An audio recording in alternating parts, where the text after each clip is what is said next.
Thank you very much for being with me today. I have with me Chief Andy Ray from the Auburndale Police Department and Derek Blanton from the Winter Haven Police Department. You know, we did this recent Operation Child Protector 2, and as I always say when we do these operations, the strength of our investigations simply is our partnership with the police departments. We all work together to keep this community safe. We understand that criminals don't come and go according to city limits and county limits, and neither does support services from the sheriff's office and the police departments.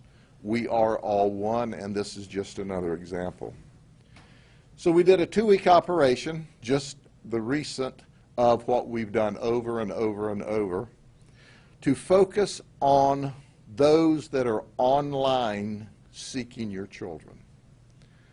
If it weren't for the heroic work of the undercover detectives from the sheriff's office, the Winter Haven Police Department, the Auburndale Police Department, your children could have been the victims. But they weren't, because we stood in the gap between good and evil. We made 12 arrests. They were not only from Central Florida, but you'll hear me talk about one that occurred in an arrest that occurred out of Alabama and one out of Michigan. That's right, they were grooming and doing real nasty things online all across this neighborhood, this community, this county, this state, and as far away on this operation as Michigan and Alabama. We say that we'll chase those child predators to the ends of the earth that want to harm our children. We've done that. You've heard me talk about us arresting a person in Australia and bringing them back here for trial. Well, we only had 2 from out of state this time. But here's what is important to understand, and I want the parents to understand this. These aren't traditional criminals. 9 of the 12 of these folks don't have a criminal history. Did you hear what I said? 9 of the 12 don't have a criminal history. But what they are doing, these evil people, are lurking online and grooming children online to engage them in sexual conduct. 4 of the arrests traveled. The others, as you'll hear in a minute, provided very raucous communication, sent pictures, inappropriate pictures, nude pictures, action photos of sexual conduct to what they thought was 13, 14, 15-year-old little girls or little boys. So let me introduce you to some of them. This is Lawrence New. He lives on the Lakeland Highlands Road in Lakeland. He thought that he was traveling to have sex with a 13-year-old child. That's right. He came from South Lakeland to our undercover location at the far northeast end of the county, thinking that he was going to have sex. He said he cherished the idea about teaching this 13-year-old girl about sex. He sent nudes and action film of him doing inappropriate things. His wife of 7 years was in another room sleeping whenever he did this. Oh, I'm sorry, she was in another room when he did this, and he had to wait for her to go to sleep so he could sneak out of the house to engage what he thought was a 13-year-old child. So let me focus on this a minute. He's in one room, his wife's in another room, he's sending all kinds of ugly things to what he thinks is a 13-year-old child. Then he leaves after she falls asleep and travels all the way across the county He confessed. We've got him locked up in jail. He's the owner of Omnia Inc., which deals in disposing medical supplies, used medical supplies. Oh, did I tell you Citrus County Sheriff's Office also has a criminal charge waiting against him as well? But we've got him locked up here now. So this is not new for him. He's 67 years old, and he's a deviant. He's a child pedophile. He's a pervert. And now he's a jailbird. Then there's Christopher Valise. He's 33. He's from Tampa. He sent explicit photos thinking he was sending them to a 14-year-old child. And he told her, I don't want to get in trouble, so let's keep this between us. Where does he work? He doesn't work. You see, he's at home on disability and SSI. That's right. So while all of us are going to work, earning money, paying our taxes, he's getting our taxpayers' money to sit at home and groom little children online. He didn't travel, but he instructed what he thought was the little 14-year-old girl to destroy the messages and the pictures because I don't want to get in trouble. Well, listen, ladies and gentlemen, what would an operation be? Either a pornography investigation or a predator operation or a human trafficking operation without a Disney employee. We always have a Disney employee, sometimes more. This is Zachary Hudson. That's right, he's a bus driver for Disney. He did not travel, but he sent nude and lewd pictures of himself. He thought it was to a 15-year-old girl. And he said to her while grooming her, what we said could get us all in trouble. And he said how he would like to wrap his arms around and feel her small, tiny body. Then he said, are you ready for this? You can't make this stuff up.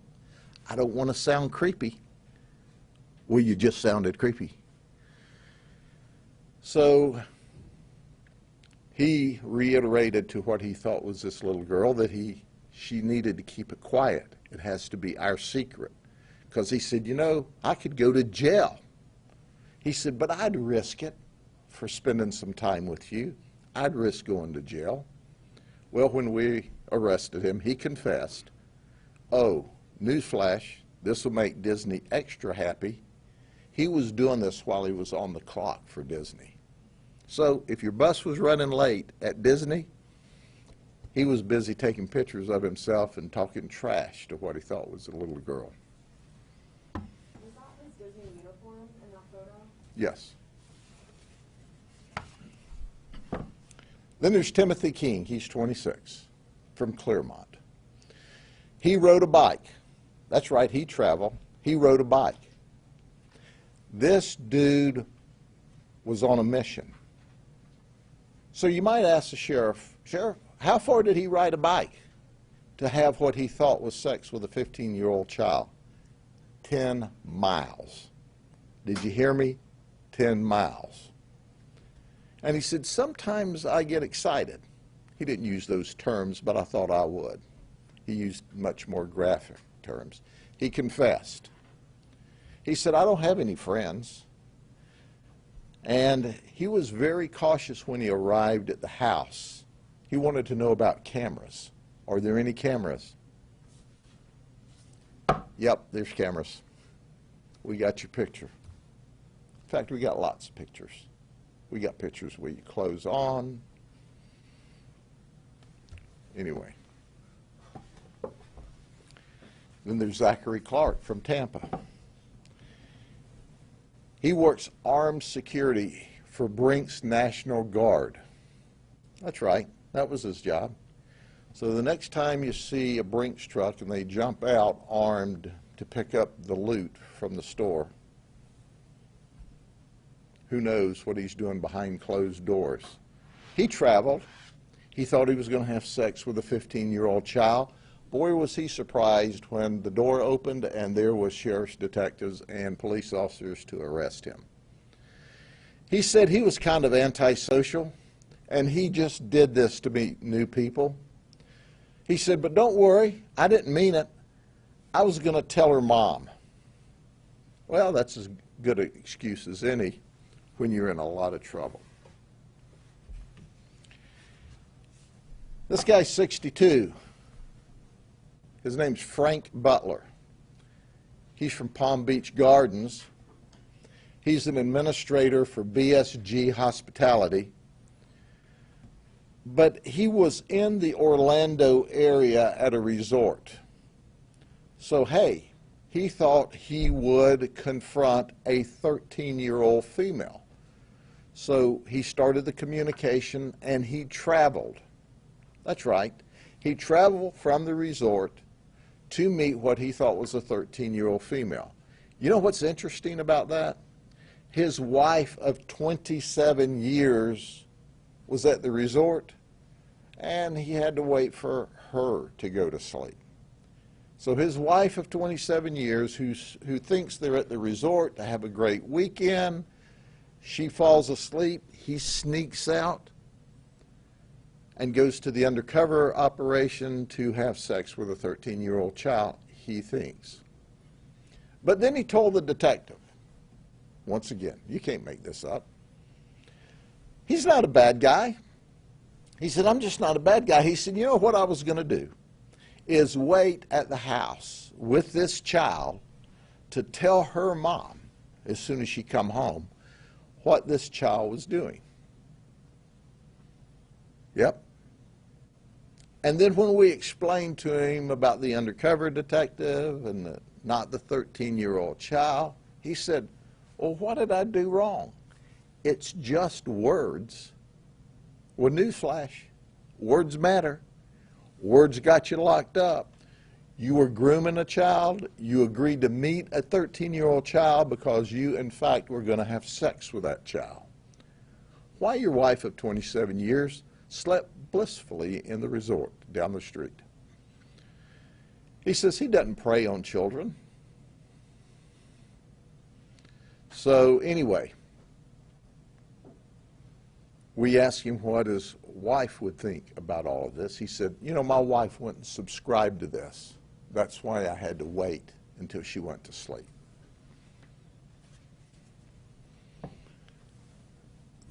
This is a stereotype of a predator and a pedophile.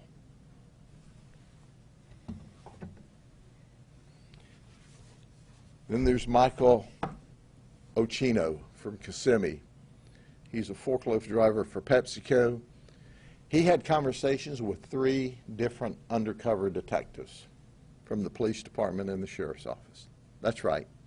He thought he was talking to 13 and 14-year-old children during his conversation. He said that he would like to stay with them. He talked about making babies with the children. He didn't travel. But then he said something that was really, really, really scary.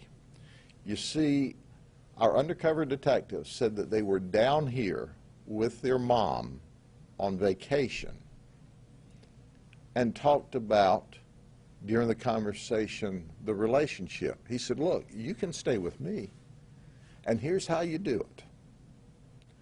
You walk away without your mom seeing you.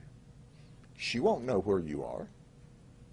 You're from another part of the country. And then you wait for me, and I'll pick you up. Is that scary or what? He was giving what he thought to be a 13-year-old little girl directions on how to escape from her mom, and he was going to pick her up. Then what? What's next? He's 57 years of age. Here's a guy that didn't travel, but he communicated from St. Clair, Michigan. He's unemployed. He thought he was talking to a 14-year-old child. He would say things like he thought she was sexy. He instructed this child how to delete their text. And he told her, "I can't resist how young you are." He's in the St. Clair County Jail on our warrant, where we were assisted by the police authorities there arresting him. Well, Roger, buddy, welcome to Florida, because this is where you're coming. It's not going to be a vacation, unless, of course, you consider the state prison an extended stay resort.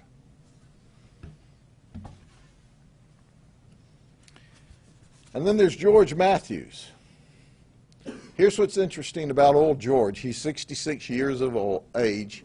He's from Ozark, Alabama. Are you ready for this? His job?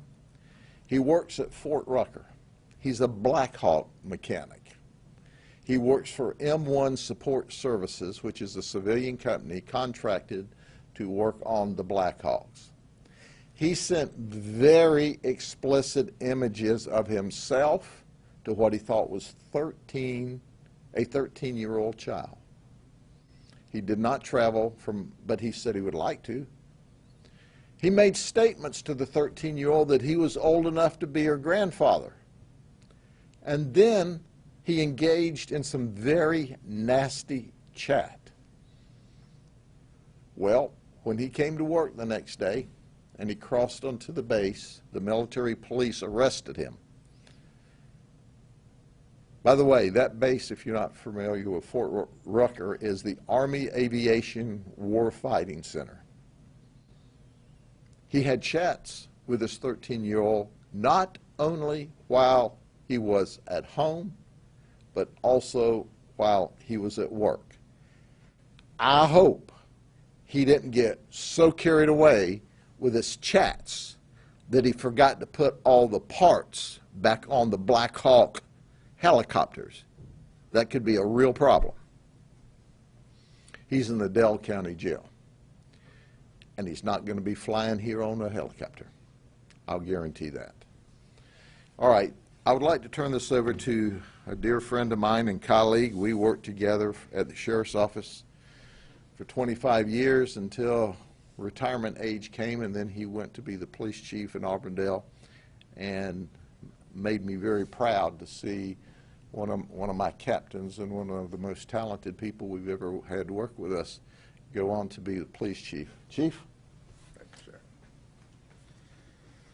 So 25 years here and 10 years at Auburndale, 35 years in this business, and these things still bother me, and they make my stomach turn. And if you're a parent and you have kids, or you're a grandparent and you have kids that are dear to you, do what you can to protect them, because the internet is a dangerous place. Make sure that you're monitoring them. Make sure that you're having conversations with them. There are a lot of nefarious actors out there, and we just want parents and grandparents, people who are responsible for kids, to be aware of that, and to talk to their kids about it. It's an important conversation to have. So thankful to the sheriff and his people for putting this operation together, and always thankful for the opportunity to be a team player and a partner to keep this county safe. So thanks, Sheriff. Thank you, Chief. Next we have Derek. Derek Blanton is with the Winter Haven Police Department. In fact, his father and I patrolled as deputies way, way, way back in the day. And so it makes me exceptionally proud to see Derek follow in the footsteps of his dad. Derek? Good afternoon. The members of the Winter Haven Police Department are more than happy to have participated in this operation. We'll be more than happy to participate in future operations that may come about. We're dedicated to doing our best to protect our kids in these situations, And I think it serves as a good reminder for both parents and the bad guys that, you know, we have really good detectives. So does the sheriff's office and the Auburndale Police Department that are really good at their jobs, and they won't hesitate to put you in jail if you're involved in this type of situation. Thank you to the sheriff's office and Auburndale Police Department for also participating in this and having us participate as well. Thank you. Our folks collectively are simply the very best in the business at investigating and searching out and looking for these predators. But parents,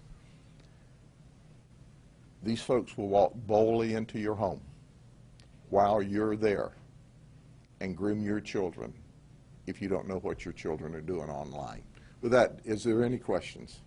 It seems like not too long ago we were here and you were talking about, you know, Child Protector 1, that operation that took place. Can you kind of describe the scope of this issue in Polk County?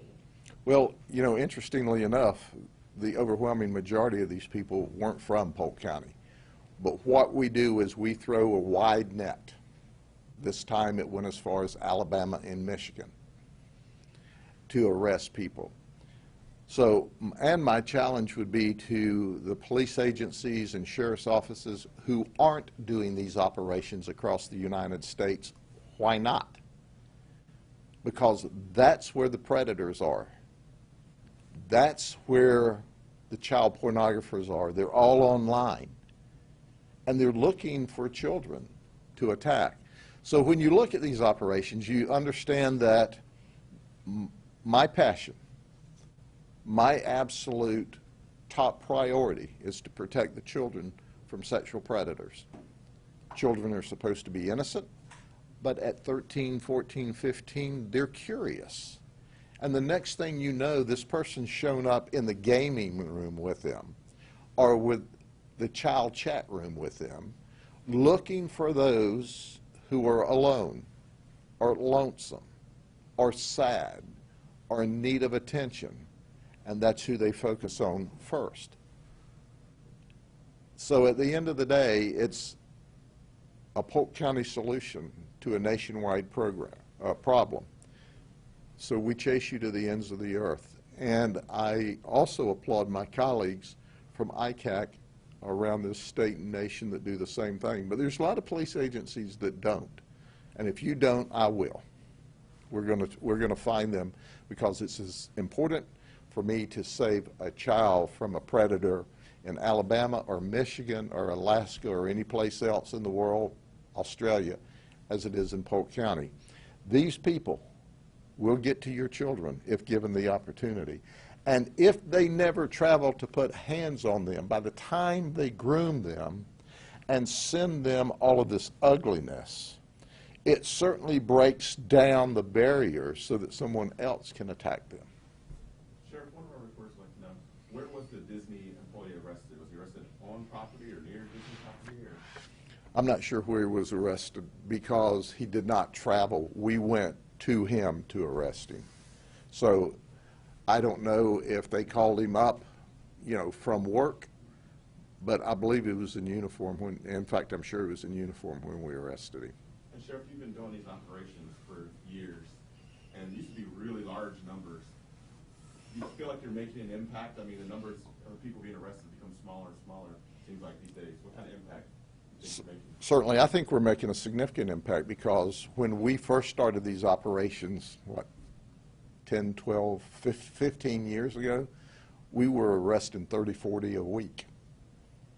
And this was a good week to get 12.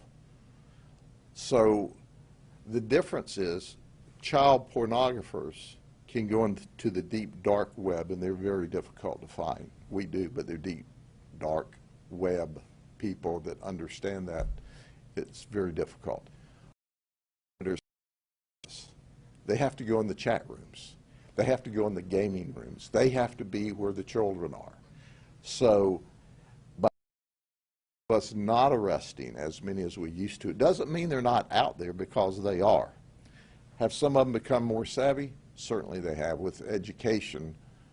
But we truly believe we're making a difference. We truly know that we're saving children's lives and protecting them from deviants such as this. Do any of them express any remorse, or are they just sorry they got caught? Most of the time they confess. Occasionally they don't. Most of them, the remorse they display is because they got caught. Occasionally one will be just obviously honest and say, yeah, I shouldn't have done it, but I did, and now here I am. But most of them have an excuse, and most of them are just sorry they were caught. Do we know how many additional suspects detectives are still looking for? Well, do you know that we have, this is an ongoing process. We never quit investigating these folks. We know that we have warrants out for 2 more that we're not showing who they are now because we want to get them in hand first. So we will catch them. We also know that we're online now. We are all the time looking for these deviants. So wherever you are in the world, if you've been talking nasty and sending nasty pictures to what you thought was a child, we're after you. And if we didn't get you last time, we'll get you next time. And then I'll have a picture of you, and I'll badmouth you just like I did these. That's a guarantee. You said the operation lasted about a week. This one was 2 weeks. 2 weeks. Okay, so for what do you think that you kind of alluded that it takes teamwork and other municipalities to come together for that? What do you think needs to be done nationally as law enforcement together to kind of really put a major dent into it? Because you said that some of them don't do these operations. So what do you think needs to be done? Sure, I think that's a very good question. First and foremost, we have to have parents quit being in denial. Second, parents have to understand the first line of defense is at home. So they need to be all up in their child's business. If you give your child a cell phone, I recommend first don't let them out in the internet world. Bring games in, lock down the cell phone, or if you're going to let them into the internet world, then you need to have an app on your phone, and there's good apps there where you can trace and know everything your child's searching up or who they're talking to. You have to do that. If not, these folks will get to your children. And then law enforcement agencies need to work together. Listen, we've got a very large agency. And we can do a predator operation without the assistance of the police department. But we can't be as successful without our colleagues. The more we have investigating, the more they help us, the more robust the investigation and the more arrest we can make. These police agencies that are standing with me today and others that have been in past operations with us are simply the very best. And we all care about the children, and we don't care whether they live in the city or in the county or in the state. We want to protect them. So for the small agencies across the nation that just don't have the resources to do it by themselves, there's ICAC, Internet Crimes Against Children Task Force. Or you can put your own task force together. And there's many ICAC teams across the nation. We will teach you how to do this. Free. You just have to put the resources together. And I challenge the moms and dads. I like moms because when moms gets on you, you either make it better or you're miserable. Go to your local police department and sheriff's office and say, I know you're small and can't handle this by yourself, so when you can get together with your other police departments or other sheriff's offices or state police and put one of these operations on to protect our children in this state. Okay. Anything else? Thank you very much. I hope you all have a good weekend. We will see you the next time somebody does something really stupid. Guaranteed. Take care.